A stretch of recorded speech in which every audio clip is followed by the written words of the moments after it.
이제 다 같이 묵도하심으로 새벽 기도회를 시작하겠습니다.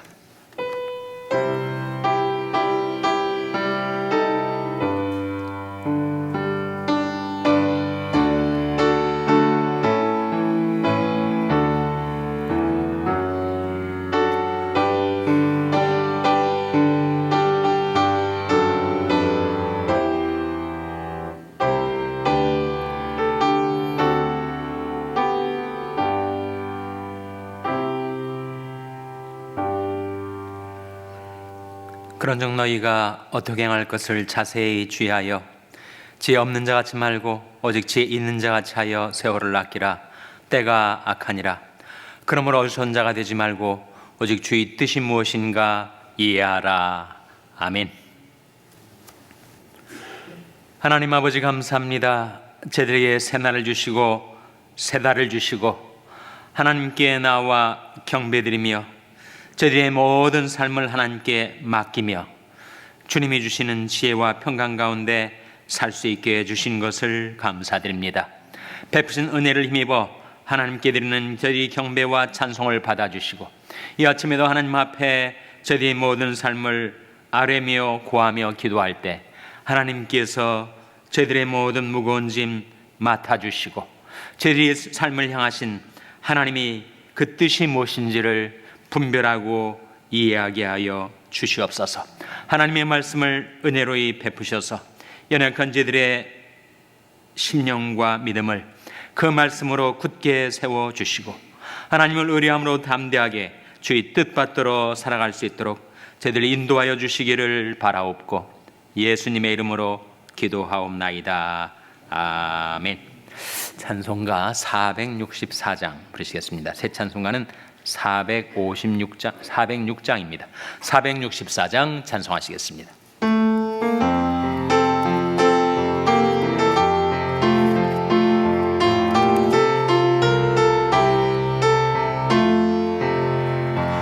고난 내 영혼 편히 쉴 곳과 풍랑이 일어도 안전한 포구 폭풍까지도 다스리시는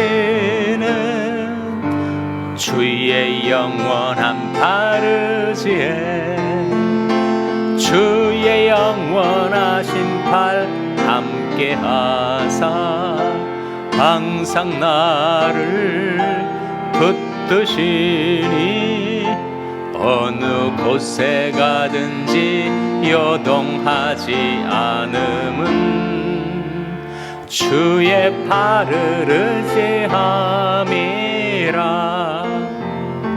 세상 친구들 나를 버려도 예수 늘 함께 동행함으로 주의 은혜가 충만하리니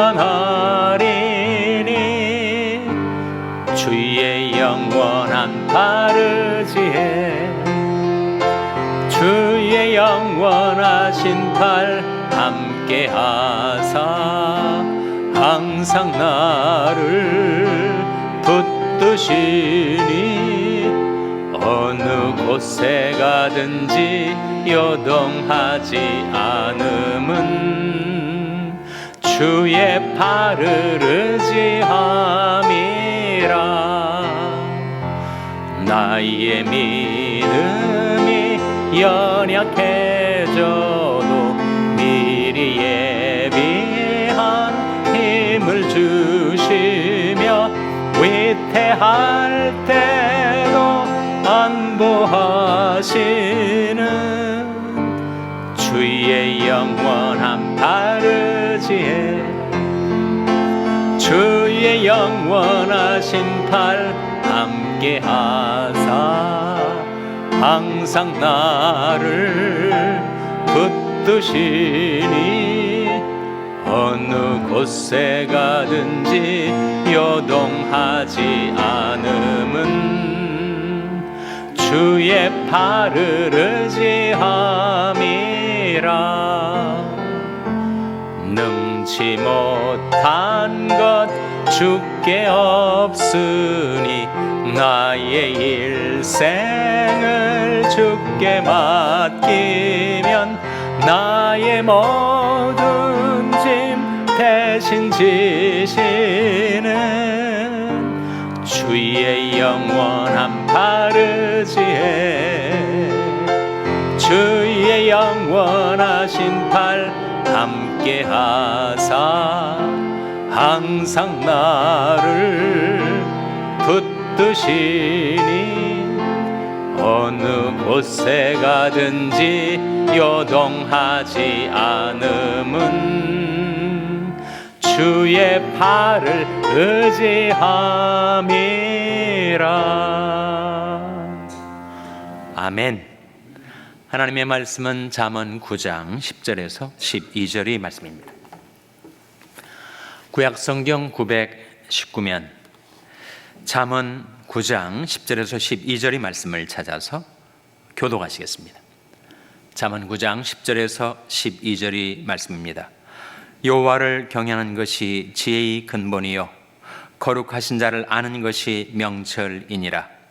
나 죄로 말미암아 내 날이 많아질 것이요 내 생명이 해가 다리라. 다 같이 읽으시겠습니다. 내가 만일 지혜로우면 그 지혜가 내게 유익할 것이나 내가 만일 거만하면 너 홀로 해를 당하리라. 아멘. 할렐루야. 서로에게 평강의 복을 기원하는 마음으로 샬롬, 서로를 축복하시고 인사 나누시기 바랍니다. 샬롬. 샬롬. 오늘도 토요 새벽 기도에 잘 나오셨습니다. 오늘이 벌써 6월 첫째 토요일입니다. 내일이 첫째 주일이 되죠. 오늘 오전 7시에 우리 교역자 회의가 회의실에서 열립니다. 매월 첫째 토요일은 교역자 회의, 둘째 토요일은 당회원 성경 공부, 셋째 토요일은 안수집사회 성경 공부 이렇게 진행되는 것 상기시켜 드립니다. 내일이 주일입니다. 내일을 준비하는 오늘이 되시기를 바랍니다. 우리가 방금 불렀던 찬송 정말 은혜로운 찬송이죠. 영원하신 팔로 우리를 안으시고 품으시는 하나님, 영원하신 하나님이 너희 초소가 되시니 그 영원하신 팔이 네 아래 있도다. 이것이 영적인 사실이라면 우리가 염려하고 근심하고 불안해하고 초조하며 살 일이 없는 것이요, 영원하신 하나님이 우리 처소, 우리 거처가 되시고 하나님이 그 영원하신 팔로 우리를 붙드시고 안으시고 품으신다 하셨으니 다 맡기고 살 수 있는 것 아니겠습니까? 하나님께서 여러분이 영원한 처소가 되어주시고 그 영원하신 팔로 여러분을 붙드시고 인도해 주시기를 주님의 이름으로 축원합니다. 우리가 새벽 기도의 시간에 잠언 말씀을 쭉 묵상해 나가고 있는데, 잠언 말씀은 지혜에 관한 책이죠. 지혜. 근데 지혜가 뭔가? 지혜에 대한 definition, 지혜에 대한 정의가 무엇일까? 지혜는 이것이다 하는 말씀이 오늘 본 말씀 10절에 나옵니다. 10절 말씀 한번 같이 읽겠습니다. 시작. 여호와를 경외하는 것이 지혜의 근본이요 거룩하신 자를 아는 것이 명철이니라. 여기에 지혜가 뭐라고 했어요? 여호와를 경외하는 것이 지혜다, 그런 말씀이죠. 모든 지혜는 여호와를 경외하면서 나오는 것이다. 그래서 여호와를 경외함이 지혜의 근본이라고 하셨는데, 여호와를 경외한다는 것은 무슨 뜻일까? 여호와를 경외한다는 것은 그 말씀 그대로 하나님을 두려워하고 하나님을 신뢰하고 하나님을 사랑하며 살아가는 것이 여호와를 경외하는 것입니다. 우리가 하나님을 늘 의식하고 하나님을 두려워하면서, 요셉이 그 무서운 성적 유혹을 받았을 때 내가 어찌 이 큰 악을 행하여 내 하나님께 득죄하리까 하고 그 유혹에서 박차고 나올 수가 있지 않았습니까? 하나님을 경외함이 그에게 있어서 그 지혜가 그를 그 유혹에서 벗어나게 해준 거죠. 하나님을 두려워하고, 그리고 그 하나님을 신뢰하고 그 하나님을 사랑하며 사는 것, 그것이 바로 지혜다.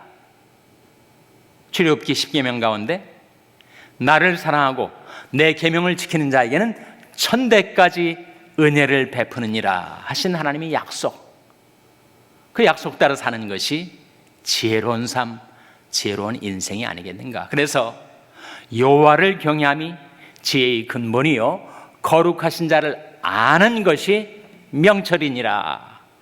하나님을 아는 것, 그것이야말로 인간이 도달할 수 있는 최고의 지식이죠. 성 어거스틴이 그렇게 말을 했고, 그것을 따라 존 켈빈이 말했던 인간에게 가장 중요한 두 가지 지식이 있는데, 첫째는 하나님을 아는 지식이요, 둘째는 자기 자신을 아는 지식이다. 하나님을 아는 사람들도 많지 않고 자기 자신을 아는 사람도 많지 않아요. 자기 자신을 안다는 것이 여간 어려운 일이 아닙니다. 사람은 죽을 때까지 자기 자신을 모른 채 방황하다가 생을 마치는 사람도 많이 있으니까. 여호와를 경외함이 지혜의 근본이요 거룩하신 자를 아는 것이 명철이다. 그래서 우리에게 지혜가 주어지면, 지혜는 물론 하나님께서 주시는 거죠. 너희 중에 누구든지 지혜가 부족하거든 모든 사람에게 후히 주시고 꾸짖지 아니하신 하나님께 구하라, 그리하면 주시리라. 하나님이 주셔서 받은 지혜를 가지고 살아가면 어떤 유익이 있는가? 지혜를 얻은 자에게는 유익이 있습니다. 나 그런 지혜 필요 없다 라고 뿌리치며 사는 사람은 해를 당해요. 오늘 본 말씀 12절에 보시면 이런 말씀이 나옵니다. 화면에 같이 읽겠습니다. 시작. 네가 만일 지혜로우면 그 지혜가 내게 유익할 것이나 내가 만일 거만하면 너 홀로 해를 당하리라. 네가 만일 지혜로우면 그 지혜가 내게 유익할 것이다. 지혜가 유익을 가져다 준다. 나 그런 지혜 필요 없고 내 마음대로 내 뜻대로 살겠다라고 하면 너 홀로 해를 당할 것이다. 약속과 경계가 함께 들어있는 말씀 아닙니까? 그래서 지혜는 유익이 있어요. 5가지 유익을 여러분과 나누고자 합니다. 첫째로, 우리에게 지혜가 있으면 지혜는 사람을 장수하게 해준다. 그런 말씀이 11절에 나옵니다. 화면에 한번 같이 읽겠습니다. 시작. 나 지혜로 말미암아 내 날이 많아질 것이요 내 생명의 해가 더하리라. 나 지혜로 말미암아 네 날이 많아질 것이요. 이 어떤 뜻입니까? 오래 살게 된다는 거죠. 단명하지 않고 오래 사는 길이 지혜를 가지고 살아갈 때 그래야 한다는 거죠. 제가 어떤 권사님, 집사님 부부에게 안부를 물었어요. 남편 집사님 건강은 괜찮으시냐고 그랬더니 그 권사님이 하신 말씀이 이제는 약어 가지고 건강하게 잘 산다고 이렇게 대답을 하세요. 약어 가지고 젊었을 때는 막 살죠. 워낙 건강하고 체력이 좋으니까 그냥 마구 살아도 별로 건강에 어려움을 겪지 않는데 이제 연세가 많아질수록 약해진다. 결국은 지혜롭게 된다는 거죠. 시행착오를 통해서 내가 어디가 약하고 또 이런 경우에 내가 어떠한 결과를 당하게 될 것인가를 생각해서 신중하게 지혜롭게 살다 보니까 젊을 때보다는 분명 체력도 건강도 떨어졌지만 워낙 지혜롭게 자기 삶을 조절해서 건강하게 잘 있다. 그런 안부를 들은 적이 있습니다. 아무리 무쇠 같은 체력을 가진 사람도 마구제비로 살아가면 한국의 40대 과로사가 문제가 되지 않습니까? 40이면 그야말로 가장 기세등등하게 살아갈 수 있는 연령대인데 그때 많은 사람들이 과로사를 한다는 거예요. 그래서 사회적인 문제로 부상한 적이 있습니다. 그래서 지혜의 유익, 지혜가 있으면 네 날이 많아질 것이다. 장수하게 될 것이다. 위험이 있는 곳, 사고가 일어나는 것, 분명히 뻔연히 위험이 닥쳐올 것을 알면서도 그냥 그대로 가버리는 것이 젊은이의 경솔함이라면, 사람이 지혜가 있으면 그런 데는 유혹이 있는 곳, 시험이 있는 곳, 위험이 있는 곳에는 애당초 가지를 않으니까 그 위험에서 면하게 되는 것이죠. 지혜의 첫 번째 유익, 장수입니다. 지혜의 두 번째 유익, 잠언 3장 35절에 나오죠. 화면에 같이 읽겠습니다. 시작. 지혜로운 자는 영광을 기업으로 받거니와 미련한 자의 현달함은 욕이 되느니라. 지혜로운 자는 무엇을 기업으로 받는다고요? 영광을 기업으로 받는다. 그 지혜가 가져다 주는 두 번째 유익. 영광은 영예, 명예, 그런 뜻을 포함하고 있죠. 그래서 지혜로운 자는 영광을 기업으로 받습니다. 미련한 자는 수치를 당하게 된다. 잠언 14장에 나온 말씀인데 기억하실 거예요. 의인은 나라를 영화롭게 하여도 죄는 어리석은 자의 수치가 되느니라. 그래서 의인은, 지혜는 한 사람, 그것이 나라든 개인이든 간에 지혜는 한 사람을 영화롭게 합니다. 영화롭게 한다는 것은 영광과 영예를 가져다 준다는 뜻 아니겠어요? 그래서 지혜의 두 번째 유익, 영광을 기업으로 얻는다. 귀한 명예를 기업으로 얻게 된다. 지혜가 가져다 주는 두 번째 유익입니다. 세 번째, 지혜가 가져다 주는 유익이 무엇인가? 잠언 18장 15절에 나옵니다. 화면에 같이 읽겠습니다. 시작. 명철한 자의 마음은 지식을 얻고 지혜로운 자의 귀는 지식을 구하느니라. 이 말씀에서 지혜가 가져다 주는 유익이 뭐라는 거예요? 지혜는 지식을 얻게 해준다. 지식. 지식에는 두 종류가 있죠. 하나는 삶을 원활하게 윤택하게 주는 지식이 있는가 하면, 또 다른 지식은 헛된 지식, 사람을 교만케 하는 지식이 있는데, 지혜는 참 지식을 얻게 해준다. 그러니까 지혜가 있으니까 꼭 필요한 진정한 지식을 습득하기에 용이하게 된다 하는 거죠. 그래서 지혜는 우리 인생을 살아가는 데 필요한 지식들을 얻게 해주는 유익이 있습니다.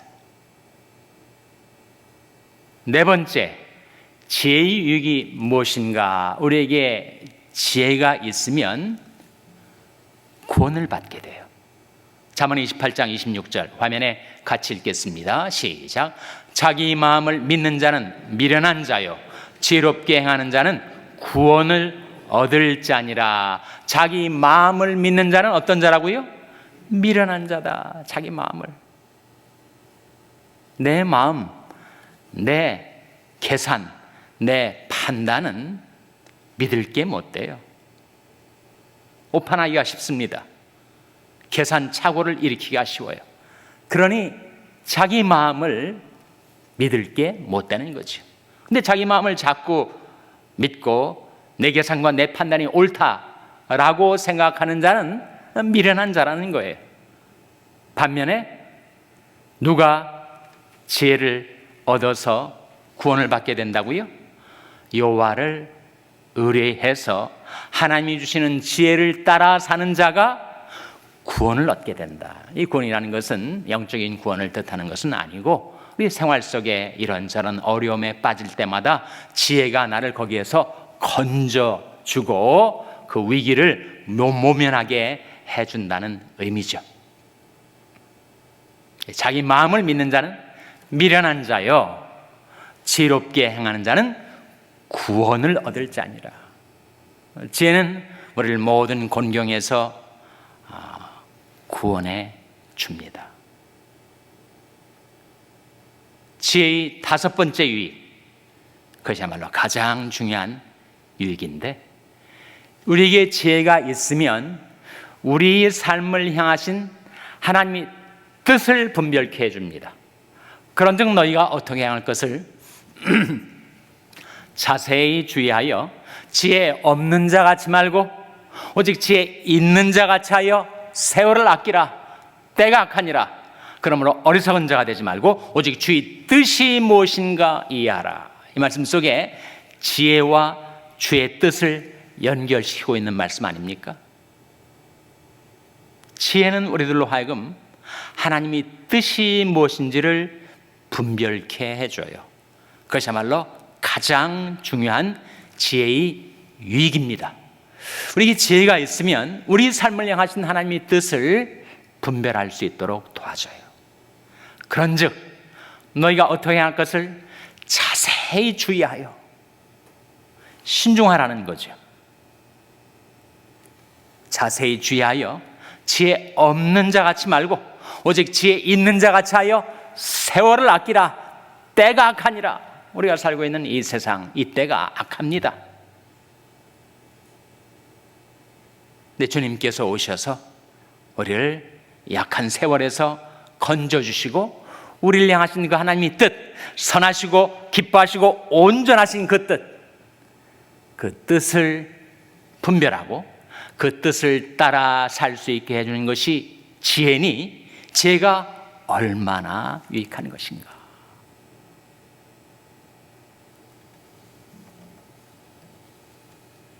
우리에게 지혜가 필요합니다. 그리고 우리에게 지혜가 있으면 우리는 우리의 삶을 향하신 하나님의 뜻을 분별하고 이해할 수 있게 됩니다.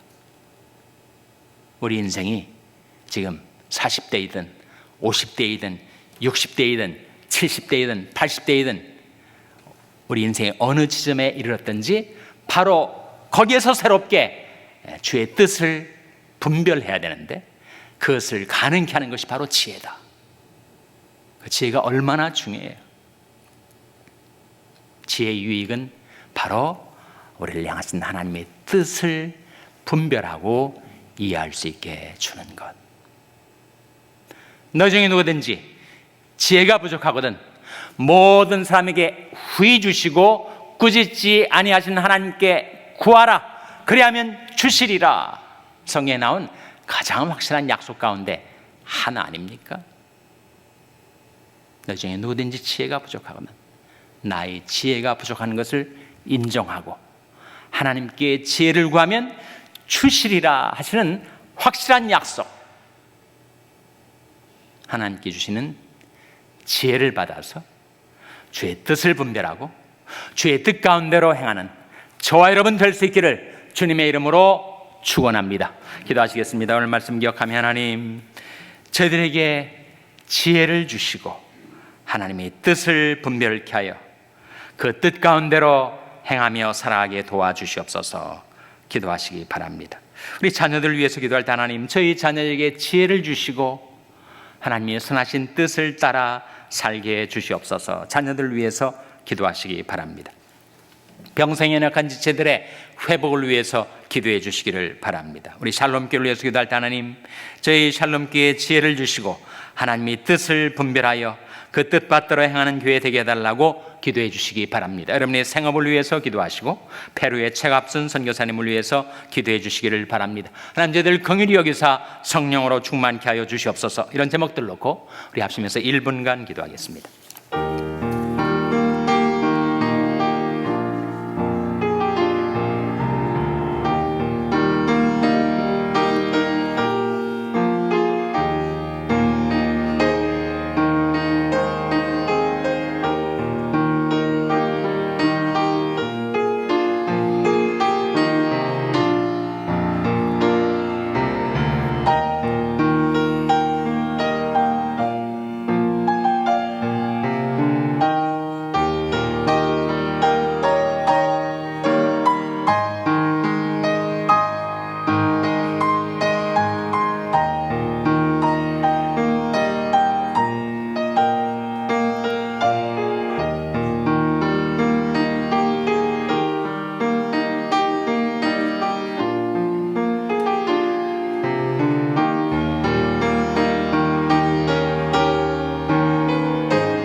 하나님 아버지, 죄가 부족한 저들에게 지혜를 주시옵소서. 하늘의 지혜를 주시옵소서.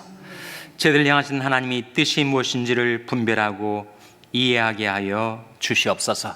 그 뜻 받들어 살아가게 도와 주시옵소서. 저에게 지혜가 부족하오니 구하는 자에게 후히 주시고 꾸짖지 않으신 하나님, 저들에게 지혜를 주시옵소서. 그 지혜로 저들을 향하신 하나님의 뜻이 무엇인지를 분별하고 그 뜻 받들어 살아가게 도와 주시옵소서. 저들의 인생의 어느 지점에 이르렀든지 거기서 돌이켜 하나님의 뜻을 구하고 찾게 하여 주시고, 저들을 향하신 하나님이 그 선하시고 기뻐하시고 온전하신 뜻이 무엇인지 저들에게 나타내 주셔서 그 뜻 받들어 새롭게 살아가게 하여 주시옵소서. 이 모든 말씀 예수님의 이름으로 기도하옵나이다. 아멘. 하늘에 계신 우리 아버지여, 님이 거룩히 여김을 받으시오며 나라 임하옵시며 뜻이 하늘에서 이룬 것 같이 땅에서도 이루어지이다. 오늘날 우리에게 일용할 양식을 주옵시고 우리가 우리에게 죄 지은 자를 사하여 준 것 같이 우리 죄를 사하여 주옵시고 우리를 시험에 들게 하지 마옵시고 다만 악에서 구하옵소서.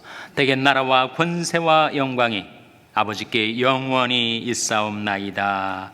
아멘.